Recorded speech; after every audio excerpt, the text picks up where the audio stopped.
दिया था। जो व्यक्ति नहीं देखे हैं वो डिस्क्रिप्शन में जा कर के हमारे चैनल पर जा कर के पार्ट 1 देख सकते हैं, और पार्ट 2 मैं आपके लिए लेकर आ गया हूं। और पार्ट 1 का नोट्स यहाँ पर आप अगर लिखना चाहेंगे तो वीडियो रोक करके लिख सकते हैं। ये सारी पॉइंट मैंने बता दिए थे, ठीक है। अगर आपको लिखना है तो आप इसे रोक करके लिख सकते हो। और पार्ट 2 में मैं आज बताने वाला हूँ उस महत्वपूर्ण टॉपिक को जो कि एग्ज़ाम में पूछा जाता है। चलिए, पिछले दिन हमने बता दिया था मोहनजोदड़ो के बारे में भी, जिसके बारे में एग्ज़ाम में 5 नंबर का पूछा जाता है। तो मोहनजोदड़ो तक मैंने बताया था, जिसको आपको पूरा कर लेनी है। ये सारे इम्पोर्टेंट पॉइंट, वनावली कहाँ है हरियाणा में, कालीबंगा कहाँ है राजस्थान में, धौलावीरा और लोथल कहाँ है गुजरात में, ये सारे पॉइंट यहाँ तक मोहनजोदड़ो तक मैंने बताया था, जो कि 5 नंबर का पूछा जाता है, ठीक है। अब आगे पार्ट 2 हमारा यहाँ पर आ रहा है। यहाँ से हम शुरुआत करेंगे आज के हड़प्पा सभ्यता की खोज से, ठीक है। तो दोस्तों, जल्दी से जो सब्सक्राइब नहीं किए हैं वो सब्सक्राइब कर लें और लाइक कर अपने दोस्तों के साथ भी शेयर कर दें, ताकि उनको 12 के आर्ट्स व साइंस के सभी सब्जेक्टों का समावेश मिलता रहे और एक भी चैप्टर या एक भी टॉपिक नहीं छूटेगा। आप लोग बस हमारे चैनल के साथ बने रहें और कमेंट करके हमें बताते रहे कि आपको कैसा लग रहा है। कोई दिक्कतें आ रही है तो कोई कमेंट में बताएं, ताकि मैं उसकी दूर करने की कोशिश करूंगा। तो चलिए, हड़प्पा सभ्यता की खोज, डिस्कवरी ऑफ हड़प्पा सिविलाइजेशन। जब हड़प्पा सभ्यता के सर नष्ट हो गए तो लोग धीरे धीरे उनके विषय में भूल गए। जब लोगों ने इस क्षेत्र में कई शताब्दी के बाद रहना शुरू किया, तब वह यह नहीं समझ पाए कि बाढ़ या मिट्टी के कटाव के कारण अथवा खेत की जुताई किस समय या फिर खजाने की खुदाई के समय सतह पर आने वाली अपरिचित वस्तुओं का अर्थ क्या है। यहाँ के लोग अब इसके बारे में जानने की दिशा में आगे बढ़ा और हड़प्पा सभ्यता की खोज हुई। समझ में क्या हुआ? जब हड़प्पा सभ्यता के नष्ट हो गए तब इसके विषय में सभी लोग क्या किए, भूल गए। अब हम अगला पॉइंट पढ़ेंगे, हड़प्पा सभ्यता का नामकरण, ठीक है। देख लेते हैं, यह बहुत ही मोस्ट इम्पोर्टेंट है क्वेश्चन आपका। हड़प्पा सभ्यता का नामकरण, हेडिंग डालिए सब आदमी। और इसमें कहा जा रहा है कि हड़प्पा नामक स्थान जहां यह संस्कृति पहली बार खोजी गई थी, उसी के नाम पर किया गया है। इसका काल निर्धारण लगभग 2600 और 1900 ईस्वी पूर्व के बीच हुआ था। इसका काल निर्धारण जो है, समय निर्धारण जो इसका किया गया था, 2600 और 1900 ईस्वी पूर्व के बीच किया गया था। समझिए, मोस्ट इम्पोर्टेंट है। हड़प्पा नामक स्थान जहाँ यह संस्कृति पहली बार खोजी गई थी, हड़प्पा की संस्कृति पहली बार खोजी गई थी, उसी के नाम पर किया गया था। इसका काल निर्धारण लगभग 2600 और 1900 ईसा पूर्व के बीच किया गया था। ध्यान रहेगा सबको, लगभग 2600 और 1900 ईसा पूर्व के बीच किया गया था। इस पॉइंट को आपको ध्यान रखना होगा। 1921 ईस्वी में यह मतलब पता लगाया गया था और निर्धारित किया कि 2600 और 1900 2600 से 1900 ईस्वी पूर्व के बीच यह किया गया, नामकरण किया गया, ठीक है। अब हम समझते हैं यहाँ पर हड़प्पा सभ्यता को सिंधु घाटी सभ्यता क्यों कहा जाता है।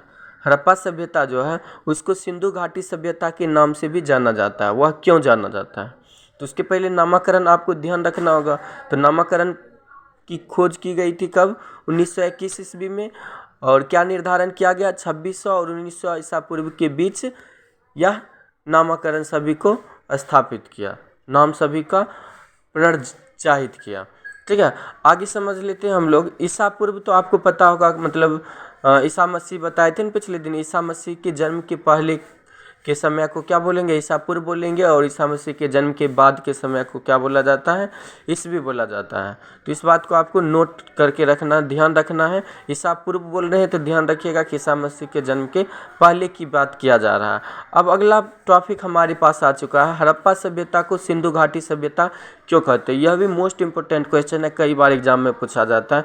इस टॉपिक को आपको ध्यान रखना है। हड़प्पा सभ्यता को सिंधु घाटी सभ्यता इसलिए कहा जाता है क्योंकि सभ्यता सिंधु नदी घाटी के किनारे फैली हुई थी।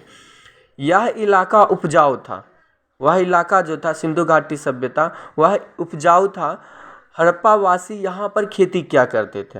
हड़प्पा वासी, हड़प्पा के जो रहने वाले व्यक्ति थे वो सभी यहाँ पर क्या करते थे, खेती किया करते थे, चूँकि वहाँ का इलाका उपजाऊ था इसीलिए सभी लोग वहाँ पर खेती किया करते थे।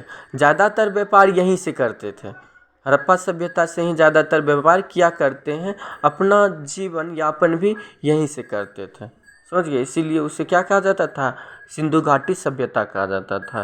सिंधु घाटी सभ्यता कहा जाता था क्योंकि यह सिंधु घाटी नदी के किनारे फैली हुई थी। मुख्य पॉइंट ध्यान रखना है, हड़प्पा सभ्यता को सिंधु घाटी सभ्यता किस लिए कहा जाता था, क्योंकि यह सिंधु घाटी नदी घाटी के किनारे फैली हुई थी, सिंधु नदी घाटी के किनारे फैली हुई थी, इसका इलाका उपजाऊ था। ठीक है, अगला हम समझ लेते हैं यहाँ पर कनिंघम का भ्रम। अब वहाँ पर जो निवास करते थे उनमें कनिंघम का क्या भ्रम था, उसके बारे में क्या वह भ्रम उत्पन्न किए थे, उनके मन में क्या थे। भ्रम मतलब वही है कि कनिंघम के मन में क्या था भ्रम। तो जब भारतीय पुरातात्विक सर्वेक्षण के पहले डायरेक्टर जनरल कनिंघम, ठीक है, कनिंघम वही है, डायरेक्टर जनरल कनिंघम ने 19वीं शताब्दी के मध्य में पुरातात्विक उत्खनन आरंभ किया था।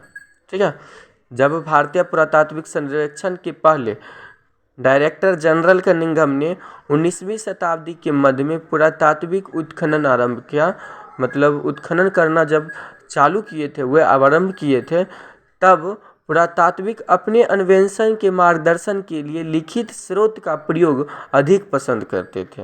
लिखित स्रोत मतलब साहित्य तथा अभिलेख जो था, उस स्रोत वो स्रोत जो मिला करता था उसको वो अधिक पसंद किया करते थे।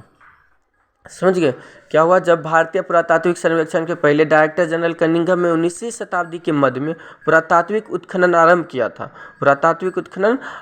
था, तब पुरातात्विक अपने अन्वेषण के मार्गदर्शन के लिए लिखित स्रोत का प्रयोग अधिक पसंद करते थे। लिखित स्रोत जो था उसका प्रयोग अधिक पसंद किया करते थे, अर्थात जब वो अधिक पसंद क्या करते थे तो उनका वास्तविक था कि वो अपने अन्वेषणों के अनुकूल वह मार्गदर्शन तय करेगा। तो यही उनका भ्रम था कि वो खुद से वो कार्य किए थे, उत्खनन का कार्य किए थे, तो उनका मर्जी था कि वो खुद से उनको संचालन कर सके। ठीक है, आगे पॉइंट है हमारा, आरंभिक बस्तियों की पहचान के लिए कनिंघम ने 4वीं से 7वीं शताब्दी ईस्वी के बीच उपमहाद्वीप में आए चीन बौद्ध तीर्थ यात्रियों द्वारा छोड़े गए वृत्तांतों का प्रयोग किया। आरंभिक वस्तुओं की पहचान के लिए कनिंघम ने 4वीं से 7वीं शताब्दी ईस्वी के बीच उपमहाद्वीप में आए चीनी बौद्ध तीर्थयात्रियों द्वारा छोड़े गए वृत्तांतों का प्रयोग किया। 400 से 700 ईसा पूर्व की बात कर रहे हैं।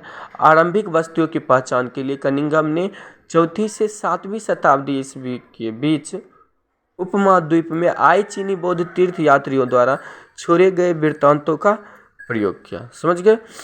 अब अगला पॉइंट समझते हैं। एक अंग्रेज ने कनिंघम को एक हड़प्पा मुहर दी। एक अंग्रेज कनिंघम ने क्या किया, एक हड़प्पा मुहर दी। उन्होंने मुहर पर ध्यान तो दिया था पर असफल प्रयास किया जिससे वे परिचित थे। कनिंघम हड़प्पा के महत्व को समझने में चूक गए। कनिंघम जो थे वो हड़प्पा का जो महत्व था उस महत्व को समझने में चूक गए। उनको उनके महत्व के बारे में उनकी सारी असलियत पता नहीं थी। ठीक है, जिसके कारण उनके मन में एक भ्रम उत्पन्न हो गए थे। ठीक है, अब आगे समझते हैं एक नवीन प्राचीन सभ्यता। उनके मन में क्यों भ्रम था वो क्लियर हो गया, सबको नोट आउट कर लीजिएगा। अगला पॉइंट समझते हैं एक नवीन प्राचीन सभ्यता। 20वीं शताब्दी के शुरुआती दशकों में दयाराम साहनी जैसे पुरातत्वविदों ने हड़प्पा में मुहरे खोज निकाली जो निश्चित रूप से अधिक प्राचीन स्थलों से संबंधित थे। दयाराम साहनी ने क्या किया था, प्राचीन सभ्यता जैसे पुरातत्विक ने हड़प्पा सभ्यता में मुहरे खोज निकाली जो निश्चित रूप से अधिक प्राचीन स्थलों से संबंधित थी।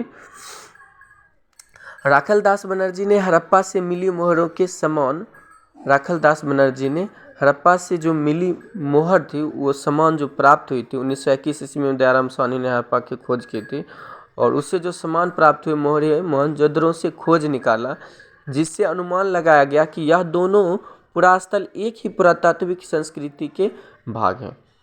समझ गए। 1722 में उन्होंने इनका अनुमान लगाया कि यह दोनों पुरास्थल एक ही पुरातात्विक संस्कृति के भाग हैं। इन्हीं के समक्ष 1924 में भारतीय पुरातात्विक संरक्षण डायरेक्टर जनरल जॉन मार्शल ने पूरे विश्व के समक्ष सिंधु घाटी में एक नवीन की खोज की घोषणा की थी, जो कि कब किए थे? 1722 ईस्वी में किए थे। तो इस पॉइंट को ध्यान रखना है कि पुरातात्विक सर्वेक्षण डायरेक्टर जनरल जॉन मार्शल ने पूरे विश्व के समक्ष सिंधु घाटी में एक नवीन सत्यता की खोज की घोषणा कर दी। ठीक है, अब अगला हेडिंग आप लोग डालेंगे नई तकनीकें तथा उनसे संबंधित प्रश्न।